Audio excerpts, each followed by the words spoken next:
Bottom of the duck ಬಂದಿರುವಂತಹದ್ದು ನಿಮಗೆ queen of cups ಬಂದಿದೆ. ನಿಮ್ಮ ಲವ್ ಲೈಫಿನ ವಿಚಾರವಾಗಿ ಬಹಳ ಕೇರಿಂಗ್ ಅನ್ನ ಮಾಡ್ತಾ ಇರುವಂತಹದ್ದು, ಅದ್ರ ಬಗ್ಗೆನೇ ನೀವು ಯೋಚನೆಯನ್ನ ಮಾಡ್ತಾ ಇರುವಂತಹದ್ದು, ಒಂದು ಸ್ಟೇಬಲ್ ರಿಲೇಶನ್ಶಿಪ್ ಅನ್ನ ಉಳಿಸ್ಕೋಬೇಕು ಅನ್ನುವಂತಹ ಆಲೋಚನೆಯನ್ನ ಮಾಡ್ತಾ ಇರುವಂತಹದ್ದು ರೆಪ್ರೆಸೆಂಟ್ ಆಗ್ತಾ ಇದೆ. ಪಾಸಿಟಿವ್ ಬಗ್ಗೆ ಹೇಳೋದಾದ್ರೆ ಎಲ್ಲವೂ ಚೆನ್ನಾಗಿಯೇ ಇತ್ತು. ಫುಲ್ ಕಾರ್ಡ್ ರೆಪ್ರೆಸೆಂಟ್ ಆಗ್ತಾ ಇದೆ ಅಂದ್ರೆ ಜಾಯ್ಫುಲ್ ಆಗಿತ್ತು, ಚೆನ್ನಾಗೇ ಮಾತಾಡ್ತಾ ಇದ್ರಿ, ಖುಷಿಯಾಗಿದ್ರಿ, ಖುಷಿಯಾಗಿ ಓಡಾಡೋದು ಎಲ್ಲವನ್ನ ಕೂಡ ನೀವು ಮಾಡಿರುವಂತಹದ್ದು ರೆಪ್ರೆಸೆಂಟ್ ಆಗ್ತಾ ಇದೆ. ಆದ್ರೆ ನೀವು ಯಾವಾಗ ಸೀರಿಯಸ್ ಆಗಿ ಕಮಿಟ್ಮೆಂಟ್ ಅನ್ನ ಕೇಳೋದಕ್ಕೆ ಶುರು ಮಾಡ್ತಿರೋ, ಅಥವಾ ನೀವ್ ಯಾವಾಗ ಸ್ವಲ್ಪ ಚೇಂಜಸ್ ಗಳನ್ನ ಮಾಡ್ಕೋ ಅಂತ ಹೇಳೋದಕ್ಕೆ ಶುರು ಮಾಡ್ತಿರೋ, ಅಥವಾ ನೀವು ಸ್ಪಷ್ಟವಾಗಿ ನಿಮ್ಮ ಲವ್ ಲೈಫಿನ ವಿಚಾರವಾಗಿ ಹೀಗೆ ಇರ್ಬೇಕು ಅಂತ ಯಾವಾಗ ಒಂದು ಗಡಿಗಳನ್ನ ಹಾಕೋಕೆ ಶುರು ಮಾಡ್ತಿರೋ, ಆಗ ನಿಮ್ಮ ಲವ್ ಲೈಫಿನ ವಿಚಾರದಲ್ಲಿ ಫೀಲಿಂಗ್ಗಳು ಲೆಫ್ಟ್ ಔಟ್ ಆಗುವಂತ ಸಾಧ್ಯತೆಗಳು ಇದ್ದಿರುವಂತಹದ್ದು ನಿಮ್ಮ ಪಾಸಿಟಿವ್ ನಲ್ಲಿ ರೆಪ್ರೆಸೆಂಟ್ ಆಗ್ತದೆ. ನೀವೇನಾದ್ರೂ ಹಾಗಿರ್ಬೇಕು ಹೀಗಿರ್ಬೇಕು ಅಂತ ಏನಾದ್ರೂ ನೀವು ಅವ್ರಿಗೆ ಹೇಳಿದ್ರೆ ಅವರು ನಿಮ್ಮಿಂದ ಸ್ವಲ್ಪ ಸ್ವಲ್ಪ ದೂರ ಹೋಗಿರುವಂತಹದ್ದು ರೆಪ್ರೆಸೆಂಟ್ ಆಗ್ತಾ ಇದೆ. ಯಾಕಂದ್ರೆ ನೀವು ಖುಷಿಯಾಗಿರ್ಬೇಕು, ಸಂತೋಷವಾಗಿರ್ಬೇಕು ಅಷ್ಟನ್ನ ಮಾತ್ರನೇ ಅವರು ಎಕ್ಸ್ಪೆಕ್ಟ್ ಅನ್ನ ಮಾಡುವಂತಹದ್ದು. ಈಗ ಸದ್ಯದ ಮಟ್ಟಿಗೆ ಅವರು ನಿಮ್ಗೆ ಯಾವುದೇ ರೀತಿಯ ಸೀರಿಯಸ್ ಕಮಿಟ್ಮೆಂಟ್ ಗೆ ಒಳಗಾಗುವಂತ ಸಾಧ್ಯತೆಗಳು ಯಾವುದು ಇದ್ದಿರೋ ಮಟ್ಟಿಗೆ ನಿಮ್ಮ ಪಾಸ್ಟ್ ನಲ್ಲಿ ರೆಪ್ರೆಸೆಂಟ್ ಆಗ್ತಾ ಇಲ್ಲ. ಈ ಪರ್ಸನ್ ಏನು ಈ 4 ಕಾರ್ಡ್ ಬಂದಿದೆಯೋ, ಈ ಪರ್ಸನ್ ಸೀರಿಯಸ್ ಕಮಿಟ್ಮೆಂಟ್ ಗೆ ಸಿಗುವಂತಹ ಸಾಧ್ಯತೆಗಳು ಇದ್ದಿರೋ ಮಟ್ಟಿಗೆ ನಿಮ್ಮ ಪಾಸ್ಟ್ ನಲ್ಲಿ ಕಾಣಿಸ್ತಾ ಇಲ್ಲ. ಆಗ ಅವರಿಗೆ ಫೀಲಿಂಗ್ ಲೆಫ್ಟ್ ಔಟ್ ಆಗಿರುವಂತಹದ್ದು, ಅವರು ಸ್ವಲ್ಪ ಸ್ವಲ್ಪ ಚೇಂಜ್ ಆಗಿ ನಿಮ್ಮಿಂದ ದೂರ ಹೋಗಿರುವಂತಹದ್ದು ಈ ಕಾರ್ಡಿನಲ್ಲಿ ರೆಪ್ರೆಸೆಂಟ್ ಆಗ್ತಾ ಇದೆ.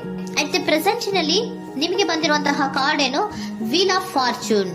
ಬದಲಾವಣೆಯ ಮಾರ್ಗವನ್ನ ನೀವು ಹಿಡಿಬೇಕು, ಅಂದ್ರೆ ಬದಲಾವಣೆ ಆಗ್ಬೇಕು. ನೀವು ಅವರು ಸೀರಿಯಸ್ ಕಮಿಟ್ಮೆಂಟ್ ಅನ್ನ ಕೇಳಿದಾಗ ಅವರು ನಿಮ್ಮಿಂದ ದೂರ ಹೋಗಿದ್ದಾರೆ ಅಂದ್ರೆ ನೀವೇನ್ ಮಾಡ್ಬೇಕು, ಅಟ್ ದ ಪ್ರೆಸೆಂಟ್ ನಲ್ಲಿ ಬದಲಾವಣೆಯ ಮಾರ್ಗವನ್ನ ಹಿಡಿಬೇಕು. ಬದಲಾವಣೆಯ ಮಾರ್ಗವನ್ನ ಮಾಡ್ಕೊಳಕ್ಕೆ ಹೋಗ್ತೀರಾ, ಆದ್ರೆ ನಿಮ್ ಕೈಲಿ ಆಗ್ತಾ ಇಲ್ಲ.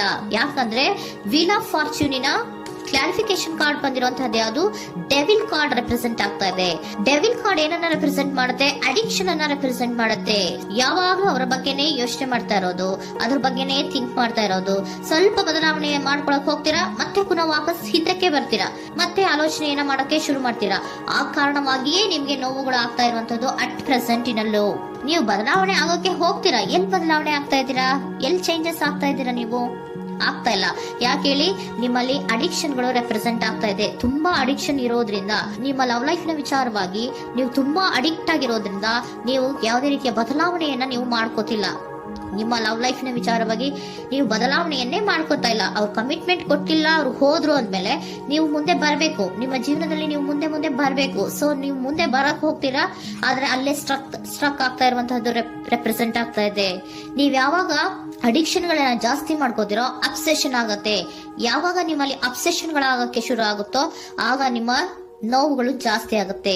ಕಣ್ಣೀರಿಡೋದು, ನೋವನ್ನ ಪಡೋದು, ಸಂಕಟ ಪಡೋದು, ಪದೇ ಪದೇ ನೆನಪಿಸ್ಕೊಳ್ಳೋದು, ಅಳೋದು, ಆಗದೇ ಇಲ್ವೇನೋ ನನಗೆ ಅನ್ನುವಂತಹ ರೀತಿಯಲ್ಲಿ ಅಟ್ ಪ್ರೆಸೆಂಟ್ ನಲ್ಲಿ ಕೆಲವೊಬ್ರು ಇರುವಂತಹದ್ದು ರೆಪ್ರೆಸೆಂಟ್ ಆಗ್ತಾ ಇದೆ. ನೆಕ್ಸ್ಟ್ ಕಾರ್ಡ್ ಬಂದಿರುವಂತಹದ್ದು ಯಾವುದು, ಕ್ವೀನ್ ಆಫ್ ಪೆಂಟಿಕಲ್ಸ್ ಬಂದಿದೆ. ಸೊ ಕ್ವೀನ್ ಆಫ್ ಪೆಂಟಿಕಲ್ ಏನನ್ನ ರೆಪ್ರೆಸೆಂಟ್ ಮಾಡುತ್ತೆ, ನಿಮ್ಮನ್ನ ನೀವು ಗಮನವನ್ನ ಕೊಡಬೇಕು, ನಿಮ್ಮ ಕಡೆಗೆ ನೀವು ಹೆಚ್ಚು ಗಮನವನ್ನ ಕೊಡಬೇಕು. ಅವ್ರು ನಿಮ್ಗೆ ಸೀರಿಯಸ್ ಕಮಿಟ್ಮೆಂಟ್ ಕೊಡ್ಲಿಲ್ಲ, ಫೀಲಿಂಗ್ ಲೆಫ್ಟ್ ಔಟ್ ಆಯ್ತು, ಅವರು ದೂರ ಆಯ್ತು, ಹೋದ್ರು ಅಲ್ವಾ. ಸೊ ನೀವೇನ್ ಮಾಡ್ಬೇಕು, ನೀವು ನಿಮ್ ಕಡೆಗೆ ಗಮನವನ್ನ ಕೊಡಬೇಕು.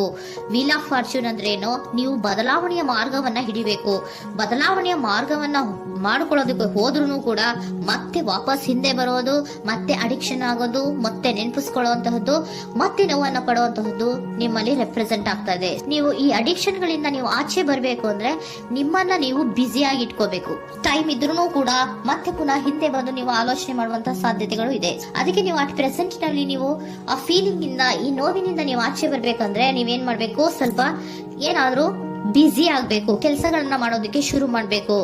ನಿಮಗೆ ಗೊತ್ತಿರುವಂತಹ ಯಾವ ಕೆಲಸವಾದ್ರೂ ಸರಿ, ನೀವು ಸ್ವಲ್ಪ ಬ್ಯುಸಿ ಆಗಿರೋದಕ್ಕೆ ಪ್ರಯತ್ನವನ್ನ ಮಾಡ್ತಾ ಇರುವಂತಹದ್ದು, ಮಾಡುವಂತಹದ್ದು ರೆಪ್ರೆಸೆಂಟ್ ಆಗ್ತಾ ಇದೆ. ಕೆಲವೊಬ್ರು ಮಾಡ್ತಾ ಇದ್ದೀರಾ, ಕೆಲವೊಬ್ರು ಮಾಡುವ ಕಡೆಗೆ ಆಲೋಚನೆಯನ್ನ ಮಾಡ್ತಾ ಇರುವಂತಹದ್ದು ಅಟ್ ಪ್ರೆಸೆಂಟ್ ನಲ್ಲಿ ರೆಪ್ರೆಸೆಂಟ್ ಆಗ್ತಾ ಇದೆ. ಇಮಿಡಿಯೇಟ್ ಫ್ಯೂಚರ್ ನಲ್ಲಿ ಏನ್ ರೆಪ್ರೆಸೆಂಟ್ ಆಗ್ತಾ ಇದೆ, ನೈಟ್ ಆಫ್ ಸೋರ್ಟ್ಸ್ ರೆಪ್ರೆಸೆಂಟ್ ಆಗ್ತಾ ಇದೆ. ನೀವು ಕ್ವಿಕ್ ಥಿಂಕಿಂಗ್ ಅನ್ನ ಮಾಡಿ ಏನೋ ಒಂದು ಆಕ್ಷನ್ ಅನ್ನ ತಗೋಬೇಕು ಅನ್ನೋದ ಆಲೋಚನೆಯನ್ನ ಮಾಡ್ತೀರಾ, ಬಹಳ ಫೋಕಸ್ ಅನ್ನ ಮಾಡ್ತೀರಾ ಒಂದು ವಿಚಾರವಾಗಿ, ಕ್ವಿಕ್ ಥಿಂಕಿಂಗ್ ಅನ್ನ ಮಾಡ್ಬೇಕು ಅಂತ.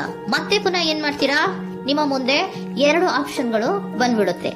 ಯಾವ್ದು ಮಾಡ್ಲಿ, ಹೇಗ್ ಮಾಡ್ಲಿ, ಏನ್ ನನ್ನ ಕೈಲಿ ಆಗ್ತಾ ಇಲ್ವಲ್ಲ ಮರೆಯೋದಕ್ಕೆ, ಮುಂದೆ ಹೋಗೋಣ ಅಂತೀನಿ, ಮತ್ತೆ ಏನಿದು ಕನ್ಫ್ಯೂಷನ್ ಅಂತ ಮತ್ತೆ ಕನ್ಫ್ಯೂಷನ್ ಅಲ್ಲಿ ಇರುವಂತಹದ್ದು ಇಮಿಡಿಯೇಟ್ ಫ್ಯೂಚರ್ ನಲ್ಲಿ ರೆಪ್ರೆಸೆಂಟ್ ಆಗ್ತಾ ಇದೆ. ನೀವೇನ್ ಮಾಡ್ಬೇಕು, ಈ 2 ಆಯ್ಕೆಗಳಲ್ಲಿ ನಿಮಗೆ ಯಾವ ಆಯ್ಕೆ ಬೇಕು ಅನ್ನೋದನ್ನ ಫಸ್ಟ್ ಆಲೋಚನೆಯನ್ನ ಮಾಡಿ ನಂತರ ನಿರ್ಧಾರವನ್ನ ಮಾಡಬೇಕಾಗುತ್ತೆ. ಡಿಟರ್ಮಿನೇಷನ್ ಅಂಡ್ ಡೈರೆಕ್ಷನ್, ನಿರ್ಣಯವನ್ನ ಮಾಡಿ ಅದೇ ದಾರಿಯಲ್ಲಿ ನೀವು ಮುಂದೆ ಹೋಗ್ಬೇಕು. ಈ ಆಲೋಚನೆಯನ್ನ ಮಾಡಬೇಕು. ಆ ರೀತಿಯ ಆಲೋಚನೆಯನ್ನ ಮಾಡಿದ್ರೆ ಇನ್ ನಿಯರ್ ಫ್ಯೂಚರಿನಲ್ಲಿ ನೀವು ಆ ರೀತಿ ಆಲೋಚನೆಯನ್ನ ಮಾಡಿದ್ರೆ ನಿಮ್ಮಲ್ಲಿ ಒಂದು ಪಾಸಿಟಿವ್ ಚೇಂಜಸ್ ಗಳಾಗುತ್ತೆ. ಸ್ಟಾರ್ ರೆಪ್ರೆಸೆಂಟ್ ಆಗ್ತಾ ಇದೆ, ಕೆಲವೊಂದು ರೀತಿಯ ಪಾಸಿಟಿವ್ ಚೇಂಜಸ್ ಗಳು ಆಗುತ್ತೆ. ನಿಮ್ಗೆ ಏಂಜಲ್ ಗೈಡೆನ್ಸ್ ಏನ್ ಕೊಡ್ತಾರೆ ಅನ್ನೋದನ್ನ ನೋಡೋಣ. ನಾಟ್ ದ ರೈಟ್ ಟೈಮ್, ಇದು ಕರೆಕ್ಟ್ ಆಗಿರುವಂತಹ ಟೈಮ್ ಅಲ್ಲ. The situation will improve, situation ಅನ್ನೋದು ಇಂಪ್ರೂವ್ ಆಗುತ್ತೆ ಯಾವಾಗ, ಇಫ್ ಯು ಬಿಲೀವ್, ನೀವು ನಂಬಿಕೆ ಇಟ್ಟಾಗ ಮಾತ್ರ ಸಿಚುಯೇಷನ್ ಅನ್ನೋದು ಇಂಪ್ರೂವ್ ಆಗುವಂತಹದ್ದು. ಏನೀಗ ಬೇಜಾರಿನಿಂದ ಇದ್ದೀರಲ್ಲ, ಈ ನೋವು ಯಾವಾಗ್ಲೂ ಶಾಶ್ವತವಾಗಿ ಇರುವಂತಹದ್ದು ಅಲ್ಲ. ನಾಟ್ ದ ರೈಟ್ ಟೈಮ್, ಇದು ಕರೆಕ್ಟ್ ಆಗಿರುವಂತಹ ಸಮಯ ಅಲ್ಲ. ಸ್ವಲ್ಪ ವೇಟ್ ಮಾಡು, ನೀವು ಚೇಂಜಸ್ ಮಾಡ್ಕೊಳ್ಳೋ ಕಡೆಗೆ ಹೆಚ್ಚು ಗಮನವನ್ನ ಕೊಡು, ಅಲ್ಲಿ ಚೇಂಜಸ್ ಆಗತ್ತೆ ಅನ್ನೋದನ್ನ ಏಂಜಲ್ ಗೈಡೆನ್ಸ್ ನಿಮ್ಗೆ ಕೊಡ್ತಾ ಇದ್ದಾರೆ. Surrender your full power. Your life is a calling for you to step into your full power rather than playing it small. ನೀವು ಧೈರ್ಯವಾಗಿ ಒಂದು ಹೆಜ್ಜೆಯನ್ನ ಮುಂದಕ್ಕೆ ಇಡಬೇಕು. ಸೊ ಮುಂದೆ ಹೋಗುವಂತಹ ಆಲೋಚನೆಯನ್ನ ಮಾಡಬೇಕು. ಪವರ್ ಇಂದ, ನಿಮ್ಮಲ್ಲಿರುವಂತಹ ಪವರ್ ಅನ್ನ ಯೂಸ್ ಮಾಡ್ಕೊಳ್ಳಿ. ಯಾಕೆ ನನ್ನಲ್ಲಿ ಏನಿಲ್ಲ, ನನ್ನ ಕೈಲಿ ಏನೂ ಆಗಲ್ಲ ಅಂತ ಯಾಕೆ ಕೂತಿದ್ದೀರಾ? ನೀವು ಏನ್ ಮಾಡ್ಬೇಕು, ಬಹಳ ಧೈರ್ಯದಿಂದ ಮುಂದಕ್ಕೆ ಹೋಗಿ ಅನ್ನೋದನ್ನ ನಿಮ್ಗೆ ಸರೆಂಡರ್ ಕಾರ್ಡ್